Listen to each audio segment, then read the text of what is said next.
Aujourd'hui, une étude de style autour d'un morceau qui a été écrit par Bob Dylan, qui a été repris par Guns N' Roses et ensuite par Avril Lavigne, mais on va éviter de parler de ce genre de choses, autant l'oublier. Donc on va parler de la version Guns N' Roses en faisant au passage une petite étude de style de Slash. Donc ce morceau, un morceau de Dylan, tourne autour de deux grilles d'accords. En fait, il alterne entre le sol, le ré et le do, ou bien à la place du do un la mineur.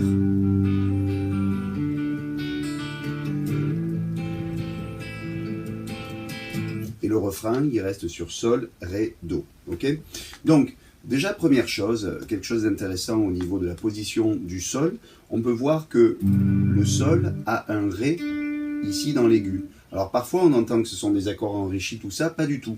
En fait, sol a deux possibilités. Il a soit un si, ce qui est le cas ici avec le si à vide, ou bien il contient également le ré, ça fait partie, c'est la quinte de sol.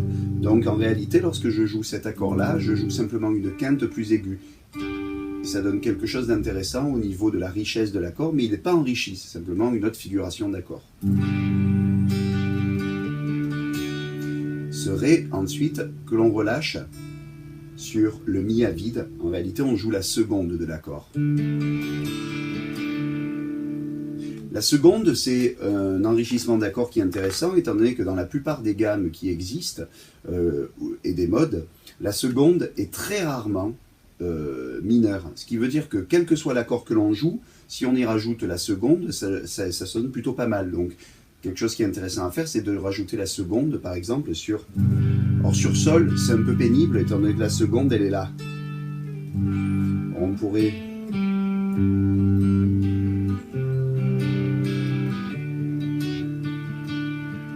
Sur le la mineur. Et on voit que la seconde rajoute chaque fois quelque chose d'un peu mélancolique, c'est une couleur particulière. Donc, la suite.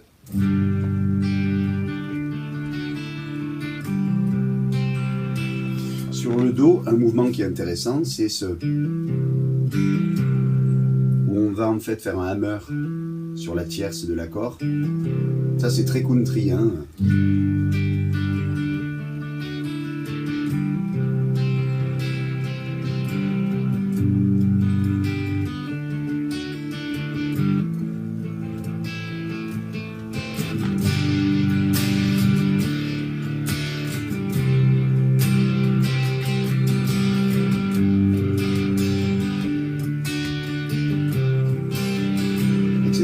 Alors quelque chose qui va être intéressant à faire sur un morceau comme ça va être d'enrichir le vocabulaire des accords qu'on a. On n'a que 3 accords, donc ça va nous permettre d'aller chercher un peu plus aigu. Le sol, par exemple, on a cette figuration d'accords, qu'on appelle aussi voicing.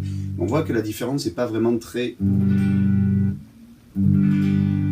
Celui-là est un peu plus mastoc. Il est dû à quelque chose, c'est qu'ici on a la tierce, alors que là elle est remplacée par la quinte.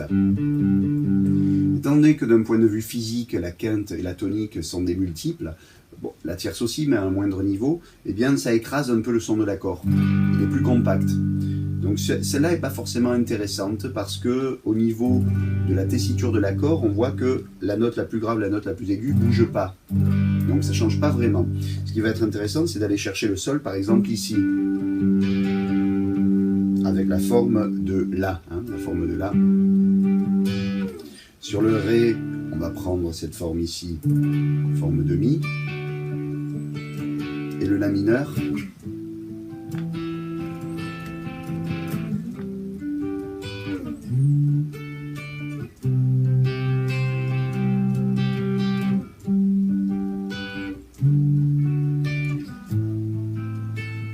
Bon, là, ça devient intéressant parce que quand on est à plusieurs guitaristes, il y en a un qui peut faire ces figurations d'accords.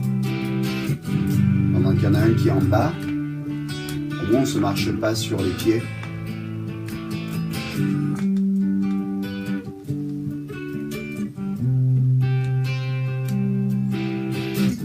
Bon, ça ne change pas beaucoup au niveau de la grille. Au niveau de l'accord, du solo, pardon. Alors, le solo, il est vraiment très mélodieux. il y a des recettes pour que ce soit mélodieux, Slash les connaît bien, contrairement aux personnages qu'il essaye de faire passer, le truc très rock'n'roll, le chapeau, les cheveux, tout ça.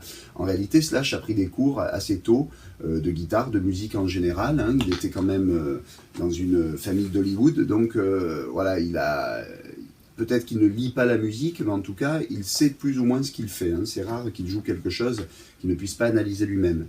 Donc le solo sonne à peu près comme ça. Donc pour ça, je me mets sur le micro-manche et je ne change pas du tout de son. Hein. C'est toujours, encore une fois, le son crunch qui va me permettre d'avoir plus de sustain en attaquant un peu plus ses cordes.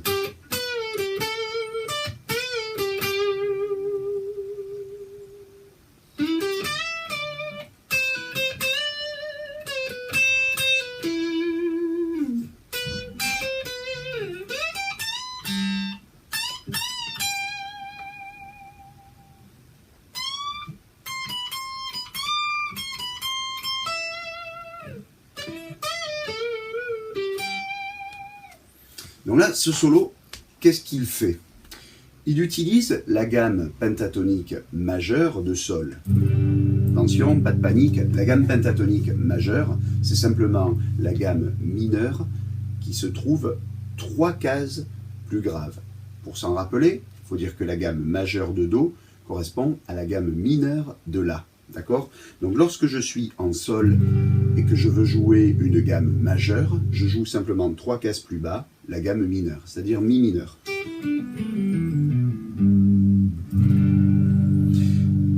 Et donc, je fais des phrases qui se répètent. C'est là où ça devient très mélodieux, c'est qu'on a ce... Ça, c'est un petit motif que Slash réutilise.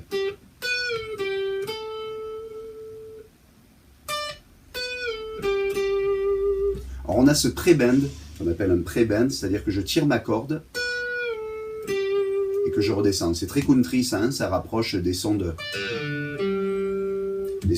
pédale style.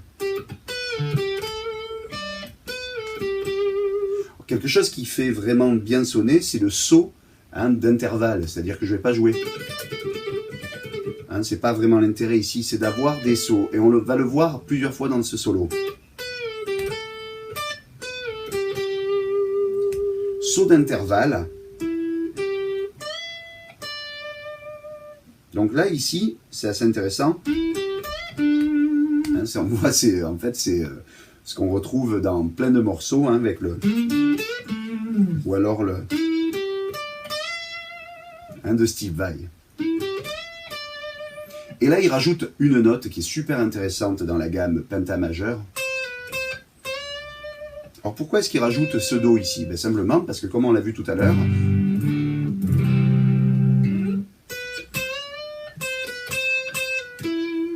il va même aller souligner, après avoir souligné le Do, il va aller souligner ici le Mi, qui est la tierce du Do. Donc en fait, c'est super mélodieux parce qu'il joue les bonnes notes au bon moment. Ça paraît idiot à dire, mais souvent la penta a ce défaut-là d'être un peu le couteau suisse du guitariste, c'est-à-dire que ça sonne plus ou moins partout, c'est très passe-partout, mais ça ne sonne jamais de manière excellente. Et on voit que Slash, c'est vraiment un maître là-dessus, c'est-à-dire qu'il utilise les notes des accords qui passent, il souligne les accords, et du coup ça devient très mélodieux à notre oreille, grâce aussi à l'utilisation de motifs dont je parlais tout à l'heure. Encore une fois le motif, avec le Do et le Sol, hein, qui fait partie de l'accord.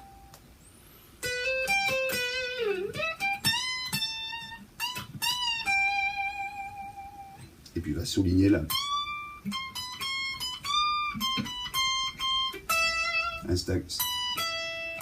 Ce saut d'intervalle. Alors là, je suis pas sûr de la dernière note. Je ne sais pas s'il l'a fait en harmonique.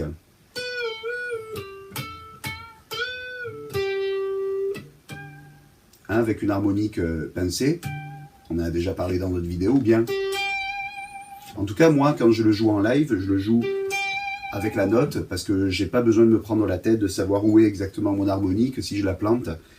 Ici, j'ai la note qui sort à chaque fois. Donc là, on voit vraiment un solo super maîtrisé. Il y a vraiment une mélodie qui ressort. Ce motif, c'est assez rigolo parce qu'on le retrouve chez James Hetfield dans un solo qui est plus ou moins...